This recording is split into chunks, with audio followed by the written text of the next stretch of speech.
नमस्कार, मैं मनोज द्विवेदी अपने YouTube चैनल पर आपका स्वागत करता हूं।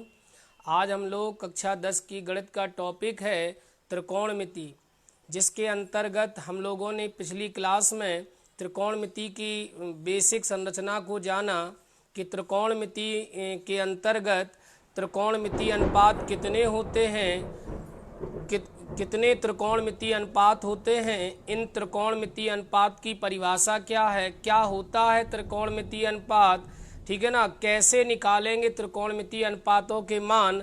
तो इस वीडियो में आज हम लोग उन त्रिकोणमितीय अनुपातों के मान ज्ञात करना सीखेंगे। मैंने बताया था कि त्रिकोणमितीय अनुपातों का मान निकालने के लिए हमें समकोण त्रिभुज का प्रयोग करना होता है। तो सबसे पहले आज हम लोग इस वीडियो के माध्यम से यह सीखेंगे कि एक त्रिकोणमितीय अनुपात का मान ज्ञात होने पर अन्य त्रिकोणमितीय अनुपातों का मान हम किस प्रकार ज्ञात करते हैं। तो ऐसे प्रश्नों को आज हम लोग हल करेंगे। तो ठीक है ना। तो यदि इस वीडियो पर आप इस चैनल पर आप नए हैं तो आप इस चैनल को सब्सक्राइब कर लें, ताकि इस चैनल पर जो भी ऑनलाइन क्लास के माध्यम से कक्षाएं संचालित होती हैं उनका नोटिफिकेशन आपको समय पर मिल सके। ठीक है ना। तो हम लोग शुरू करते हैं। त्रिकोणमिति की एक्सरसाइज है 8.1, जिसका यहाँ पर पहला प्रश्न है। प्रश्न को पढ़ने से पहले, प्रश्न के बारे में जानने से पहले, सबसे पहले हम लोग एक बार पुनः अनुपातों के सूत्र हैं उनको रिवाइज कर लेते हैं। तो हम लोगों ने बताया, मैंने बताया था कि त्रिकोण क्या है। मैंने कहा था कि किसी समकोण त्रिभुज में अनुपात को त्रिकोणमितीय अनुपात कहते हैं। तो एक समकोण त्रिभुज में हम लोग जानते हैं 3 भुजाएं होती हैं। किसी भी समकोण त्रिभुज में 3 भुजाएं होती हैं। एक भुजा होती है लंब, एक भुजा होती है आधार और एक भुजा होती है कर्ण। तो मैंने पिछली वीडियो में ये समझा कि किसी भी समकोण त्रिभुज में जो कर्ण की भुजा होती है वो सदैव निश्चित होती है। किसी समकोण त्रिभुज में जो कर्ण की भुजा होती है जो वो सदैव नियत और निश्चित होती है, जिसमें कभी किसी भी प्रकार का कोई परिवर्तन नहीं हो सकता। अर्थात किसी समकोण त्रिभुज में समकोण के सामने की जो भुजा होती है वो कर्ण होती है, लेकिन कर्ण तो नियत रहता है, लेकिन कर्ण के अलावा कौन सी भुजा लंब होगी, कौन सी भुजा आधार होगी, यह निर्भर करता है कोण पर। अगर मान लो कोण थीटा यहाँ बनेगा तो मैंने कहा था कि किसी समकोण त्रिभुज में थीटा कोण के सामने की जो भुजा होती है वह लंब होती है। अगर थीटा यहाँ बनेगा तो इसके सामने ये लंब होगा और ये आधार होगा। अगर यह थीटा यहाँ बनेगा तो थीटा के सामने ये लंब होगा और ये आधार होगा। तो हम यह कह सकते हैं कि किसी समकोण त्रिभुज में समकोण के सामने की भुजा कर्ण होती है और कोण के सामने की भुजा लंब होती है। ठीक है ना। तो हम कक्का से हम लोग सारी निष्पत्तियों के मान याद कर, निष्पत्तियों का, त्रिकोणमितीय निष्पत्तियों का जो क्रम होता है साइन कॉस टेन होता है। साइन कॉस टेन ये क्रम से आपको बोलेंगे साइन कॉस टेन। तो साइन थीटा बराबर लंब बटे कर्ण, कॉस थीटा बराबर आधार बटे कर्ण और टेन थीटा बराबर लंब बटे आधार। अब हमने जाना कि त्रिकोणमितीय निष्पत्तियां 3 होती हैं, साइन कॉस टेन इनकी 3 होती हैं। था कि त्रिकोणमितीयां 3 होती हैं, साइन कॉस टेन होती है। साइन का व्युत्क्रम कॉसेक होता है और कॉस का व्युत्क्रम सेक होता है और टेन का व्युत्क्रम कॉट होता है। तो ये कुल मिलाकर के 6 निष्पत्तियां बन जाती हैं। अब मैंने ये कहा था कि किसी भी त्रिकोणमितीय निष्पत्ति को हम त्रिकोणमितीय अनुपात कब कहते हैं। तो जब किसी त्रिकोणमितीय निष्पत्ति के आगे किसी न किसी कोण का प्रयोग करते हैं तो वह त्रिकोणमितीय निष्पत्ति त्रिकोणमितीय अनुपात कहलाती। जैसे साइन के आगे थीटा, साइन के आगे बीटा, साइन के आगे अल्फा, साइन के आगे गामा, साइन के आगे ए, साइन मतलब किसी भी त्रिकोण निष्पत्ति C D theta beta alpha gamma phi ये जो प्रतीक प्रयोग किए जाते हैं ये कहलाते हैं, अर्थात जिस निष्पत्ति के आगे जो कोण लिखा होगा वह निष्पत्ति उसी कोण की होगी। अर्थात साइन के आगे अगर थीटा लिखा है तो यह निष्पत्ति थीटा कोण की होगी, साइन के आगे अल्फा लिखा है तो यह निष्पत्ति अल्फा कोण की होगी, साइन के आगे फाई लिखा है तो यह निष्पत्ति फाई कोण की होगी। तो थीटा अल्फा बीटा ये कोणों के सिंबल हैं और कोणों के सिंबल बदल जाने से सूत्र नहीं बदलता, अर्थात केवल और केवल मान में फर्क आता है, सूत्र में कोई परिवर्तन नहीं होता। तो हम याद कर सकते हैं कि साइन थीटा बराबर लंब बटे कर्ण, साइन थीटा बराबर लंब बटे कर्ण और कॉस थीटा बराबर आधार बटे कर्ण और टेन थीटा बराबर लंब बटे आधार। अब हमने त्रिकोणमितीय निष्पत्तियां केवल 3 होती हैं और जब किसी त्रिकोणमितीय निष्पत्ति के आगे theta beta alpha gamma phi जो प्रतीक लिखते हैं तो ये लिखना आवश्यक होता, क्योंकि अगर किसी त्रिकोणमितीय निष्पत्ति के आगे हम किसी कोण को नहीं लिखेंगे तो वह त्रिकोणमितीय निष्पत्ति हमारी अपूर्ण मानी जाएगी, अर्थात गलत मानी जाएगी। इसलिए हमें प्रत्येक त्रिकोणमितीय निष्पत्ति के आगे किसी न किसी कोण को लिखना आवश्यक होता है, क्योंकि किसी भी निष्पत्ति के आगे जिस कोण को लिख देते हैं वह त्रिकोणमितीय अनुपात कहलाती है। तो त्रिकोणमितीय अनुपात की परिभाषा यहाँ पर हमने समझी क्या कि किसी समकोण त्रिभुज में किन्हीं दो भुजाओं के अनुपात, किन्हीं दो का मतलब लंब और आधार का, लंब और कर्ण का, कर्ण और लंब का, किन्हीं दो भुजाओं का जो अनुपात तो कर्ण बटे आधार। इसी प्रकार टेन का व्युत्क्रम कॉट होता है, तो जब टेन थीटा बराबर लंब बटे आधार तो कॉट थीटा बराबर आधार बटे लंब। तो ये 6 त्रिकोणमितीय अनुपातों के सूत्र होते हैं। किसी कोण का यदि हमने तो वह निष्पत्ति हमारी अपूर्ण मान। अब हम लोग ये हमारी बेसिक चीज थी, के बाद हम प्रश्नावली यानी एक्सरसाइज 8.1 को सॉल्व करेंगे तो देखेंगे 8.1 में क्या है। ठीक है, चलिए तो प्रश्न को देखते हैं। क्वेश्चन नंबर पहला क्या कह रहा है यहाँ पर, एक्सरसाइज 8.1। किसी छात्र को यदि किसी प्रकार की समस्या है तो वह अपना फीडबैक कमेंट के माध्यम से जरूर दे, ठीक है ना। और हमारे ऑनलाइन पेड बैच से जुड़ने के लिए हमारे व्हाट्सएप नंबर 9621168914 पर अपना नाम और मोबाइल नंबर सेंड करें, संपर्क करूंगा और एडमिशन की जो प्रोसेस है वो आपको पूर्णतः समझा दी जाएगी। ठीक है, चलिए तो एक्सरसाइज 8.1 का ये रहा आपका पहला क्वेश्चन। पहला क्वेश्चन कह रहा है कि त्रिभुज एबीसी में कोण बी समकोण है। सवाल कह रहा है कि त्रिभुज एबीसी में कोण बी समकोण है।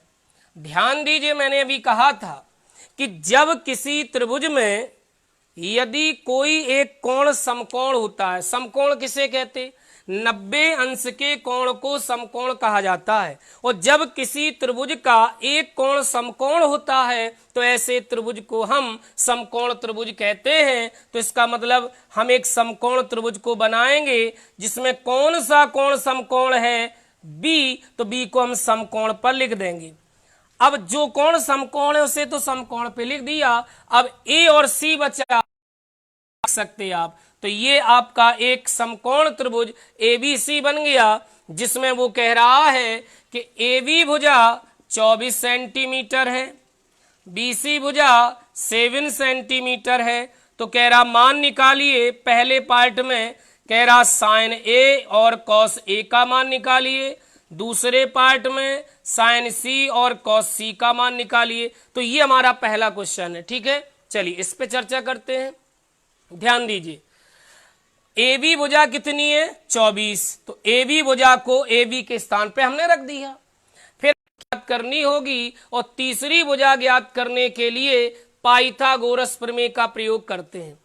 जब किसी समकोण त्रिभुज में दो भुजा ज्ञात हो, तीसरी भुजा ज्ञात करनी हो तो पाइथागोरस प्रमेय का प्रयोग करते हैं। तो समकोण त्रिभुज एबीसी में पाइथागोरस प्रमेय से, पाइथागोरस जो प्रमेय होती है इसका प्रयोग केवल और केवल समकोण त्रिभुज में होता है। और जब किसी समकोण त्रिभुज में कोई भी दो भुजा ज्ञात होती हैं, तीसरी भुजा ज्ञात करना है तो पाइथागोरस प्रमेय का प्रयोग करेंगे। और पाइथागोरस की प्रमेय क्या है? कर्ण स्क्वायर बराबर लंब स्क्वायर प्लस आधार स्क्वायर। ठीक, अब अभी अभी मैंने कहा कि किसी समकोण त्रिभुज में समकोण के सामने की जो भुजा होती है वो कर्ण होती है, और कर्ण सदैव नियत रहता है। तो समकोण के सामने कर्ण है AC, तो AC स्क्वायर।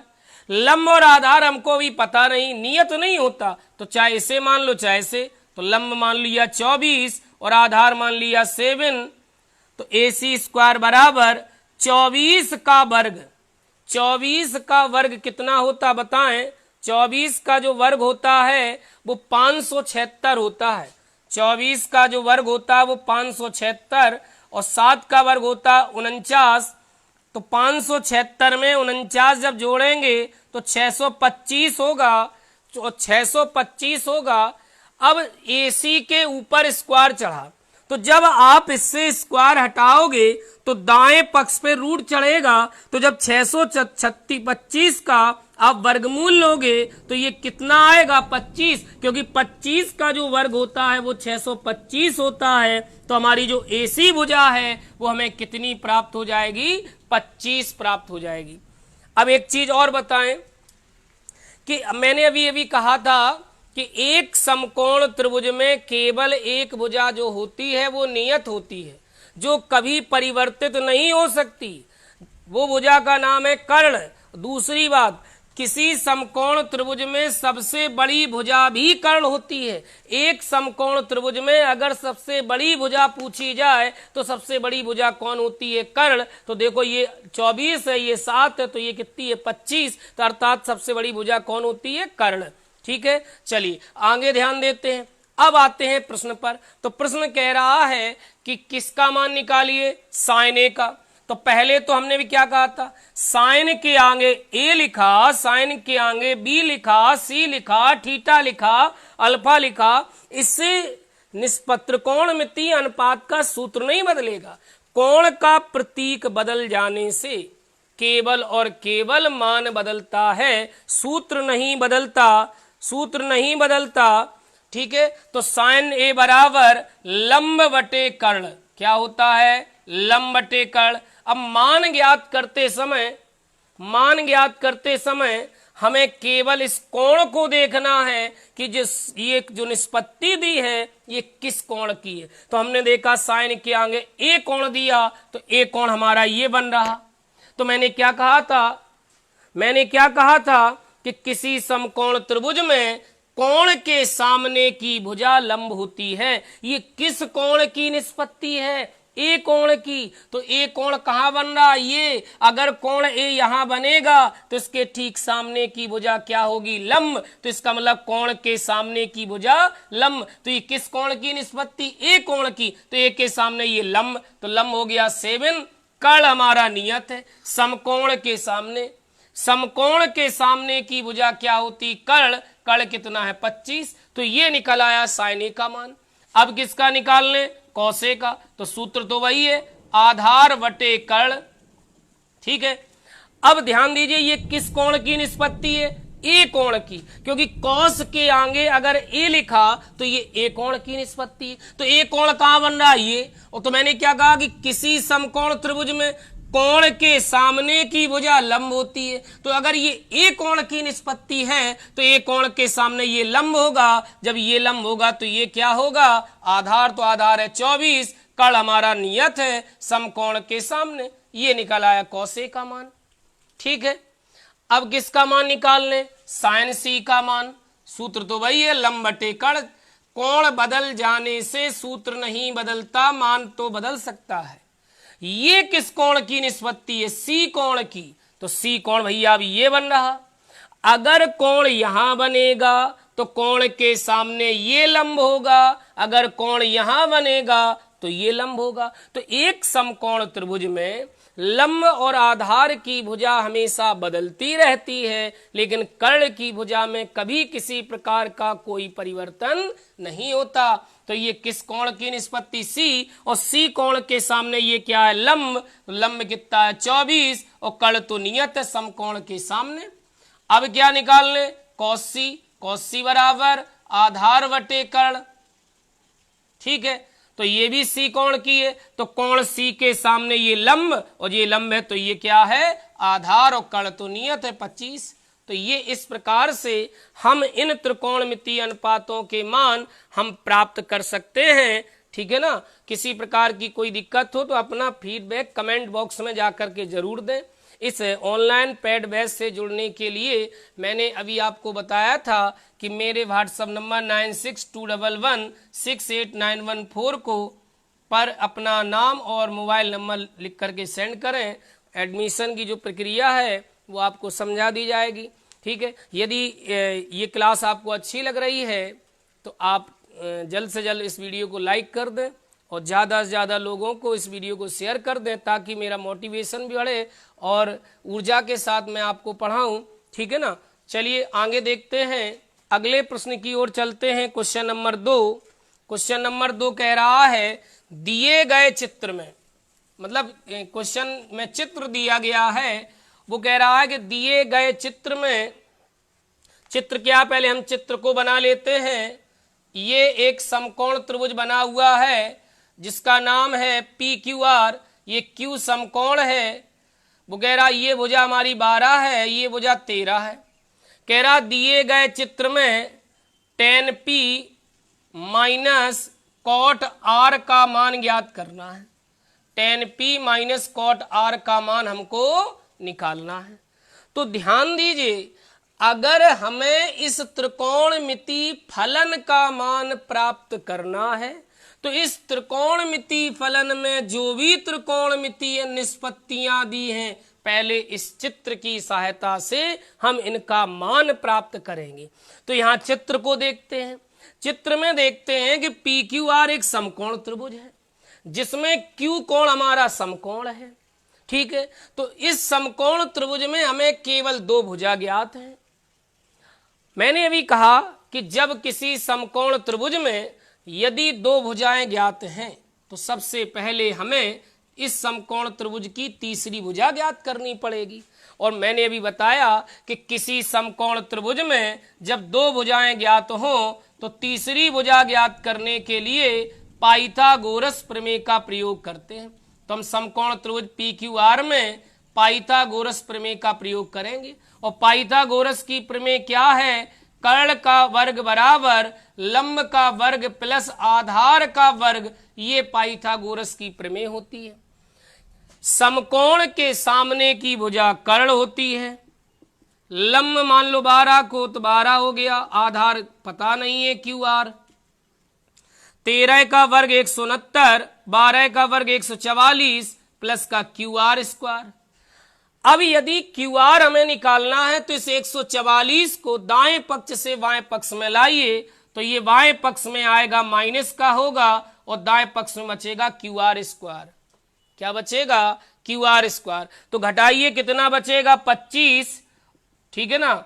अब स्क्वायर जब हटाओगे तो वर्गमूल लेना होगा, तो QR हमारी कितनी आ जाएगी? 5। तो ये भुजा हमारी आ जाएगी 5 सेंटीमीटर। ये 13 है, ये 12 है। तीनों भुजा ज्ञात हो गई। अब प्रश्न पे चर्चा करते हैं। सबसे पहले यहां लिखा tan P, तो हम लोग tan P का मान निकाल लेते हैं। सूत्र तो वही है, लंब बटे आधार। लाल बटे का लिख लीजिए, याद हो जाएगा। लंब बटे आधार।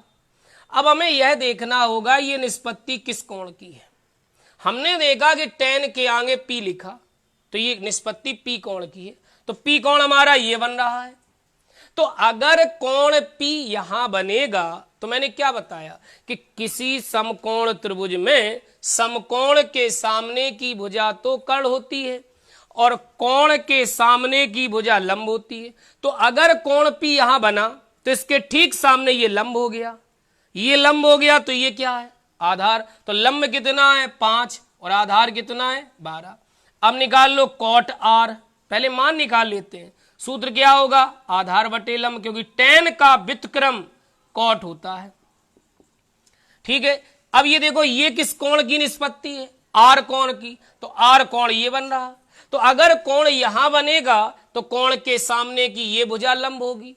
कोण के सामने की भुजा क्या होगी? लंब। तो ये लंब है और ये क्या है? आधार। तो आधार कितना है? 5 और लंब कितना है हमारा? 12।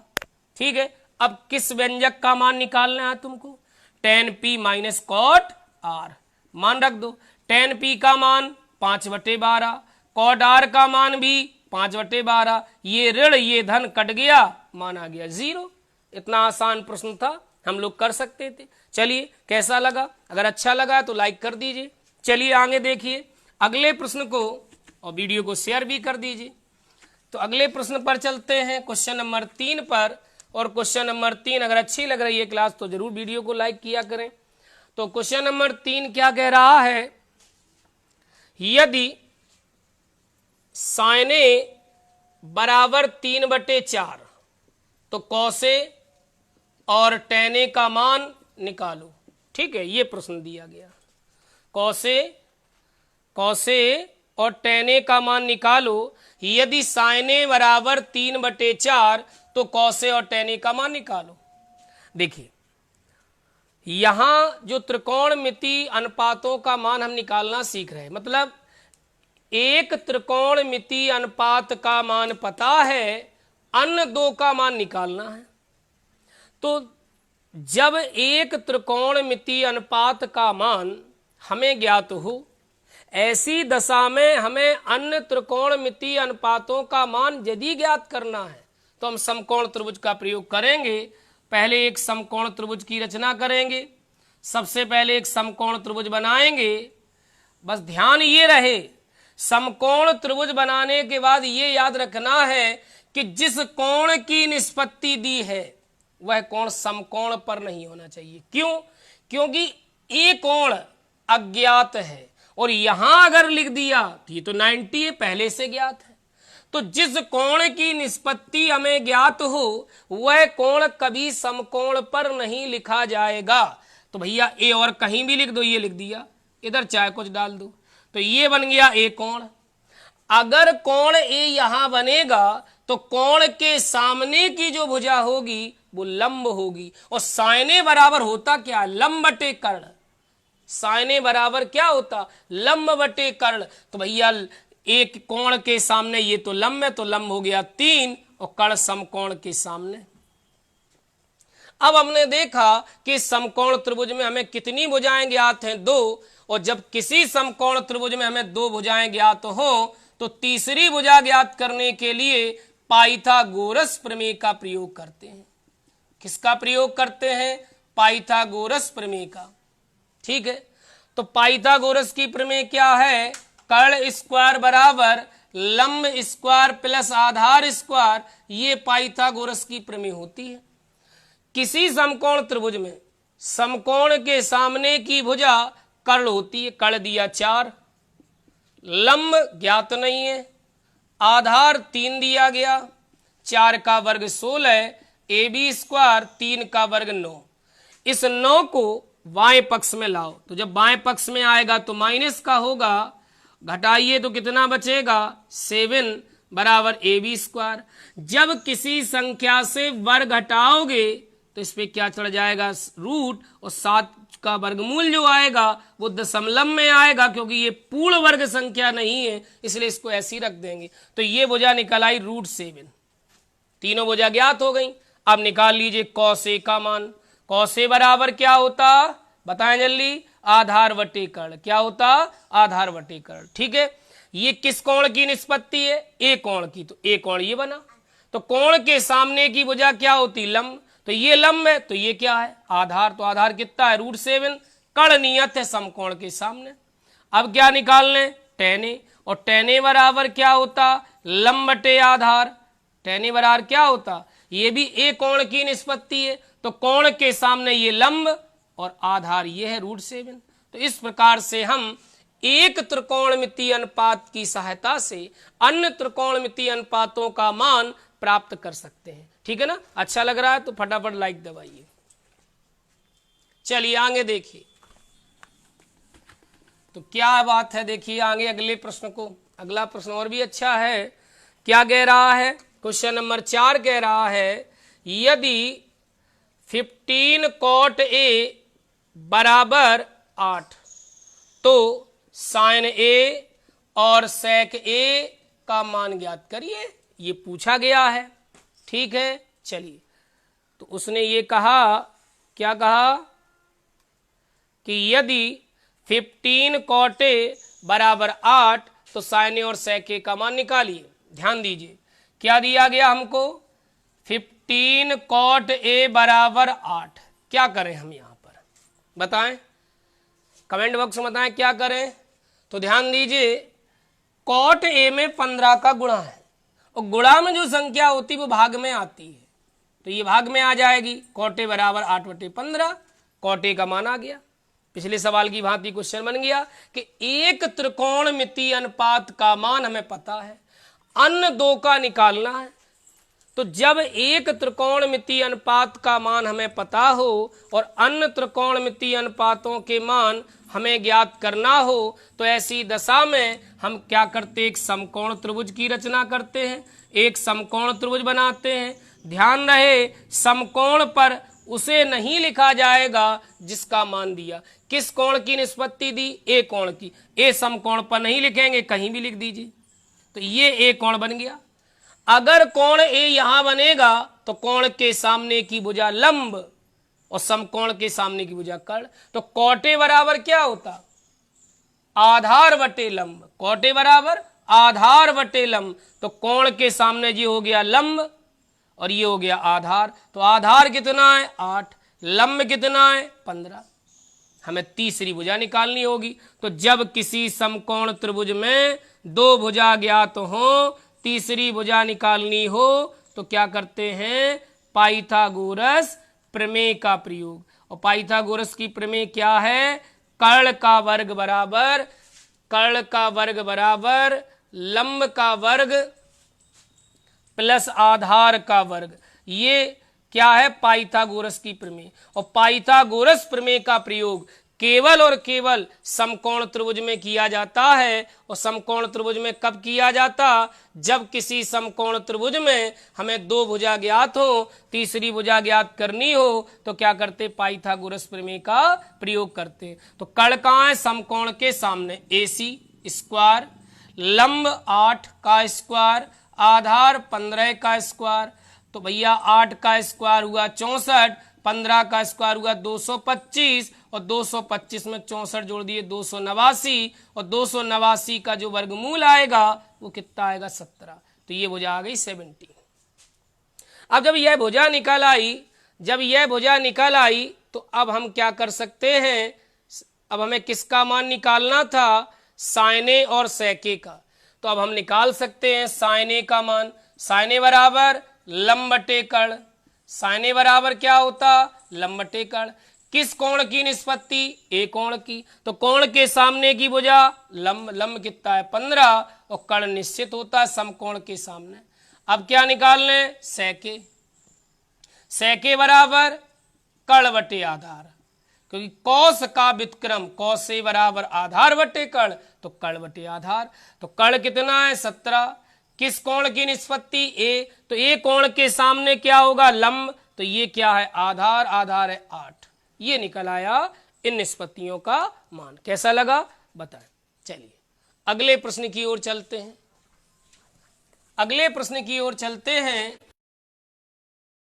और क्वेश्चन नंबर 5 क्या कह रहा है उसको भी हम लोग देखेंगे। क्वेश्चन नंबर, यदि सेक थीटा का मान 13/12 हो तो अन्य सभी त्रिकोणमितीय अनुपातों का मान निकालिए। मतलब कुल त्रिकोणमितीय अनुपात है 6, जिसमें हमें केवल सेक दिया गया, बाकी पांचों निकालना है। ये कह रहा है कि सेक थीटा का मान यदि इतना हो तो अन्य सभी त्रिकोणमितीय अनुपातों का मान आप प्राप्त कीजिए, यह आपको बताना है। ठीक है, चलिए तो सबसे पहले हम लोग एक समकोण त्रिभुज बना लेते हैं, जिसका कोई भी नाम दे देते ABC। ये समकोण हो गया। ये किस कोण की निष्पत्ति? थीटा। हमने थीटा यहां मान लिया। किसी समकोण त्रिभुज में थीटा कोण के सामने की भुजा लंब होती है, समकोण के सामने की भुजा कर्ण होती है। तो सेक थीटा बराबर क्या होता? कर्ण बटे आधार। कर्ण हो गया 13, कर्ण बटे आधार, तो थीटा के सामने ये तो लंब है, तो ये है आधार। दो भुजा ज्ञात हो गई। अब हम तीसरी भुजा पाइथागोरस से निकाल लेंगे, तो कितनी आएगी? 5। हमने डायरेक्ट निकाल लिया। अगर एक भुजा 13 एक भुजा 12 है, तो तीसरी पाइथागोरस प्रमेय से कितनी आएगी? 5 आएगी। ठीक है, अब अन्य सभी निष्पत्तियों का मान चलिए निकालते हैं।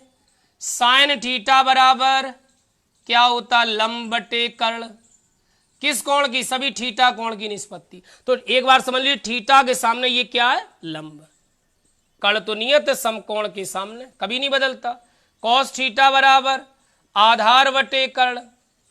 कॉस थीटा बराबर आधार बटे कर्ण। आधार कितना? 12, कर्ण कितना? 13। अब टेन थीटा का मान निकालो, लंब बटे आधार। थीटा के सामने लंब है 5 और आधार है 12। बस अब सबका व्युत्क्रम कर दो। सबका क्या कर दो? व्युत्क्रम। साइन का व्युत्क्रम कौसेक, तो क्या हो जाएगा? 13/5। कॉस का व्युत्क्रम सेक दिया ही गया है। टेन का व्युत्क्रम कॉट, तो कॉट क्या हो जाएगा? 12/5। ये आ गए अन्य सभी त्रिकोणमितीय अनुपातों के मान। तो कैसी लगी क्लास? अच्छी लगी तो आप लाइक कर लें, वीडियो को ज़्यादा से ज़्यादा लोगों के पास शेयर कर दें। आप लोग शेयर नहीं करते, ये गंदी आदत है। ठीक है, धन्यवाद, थैंक यू।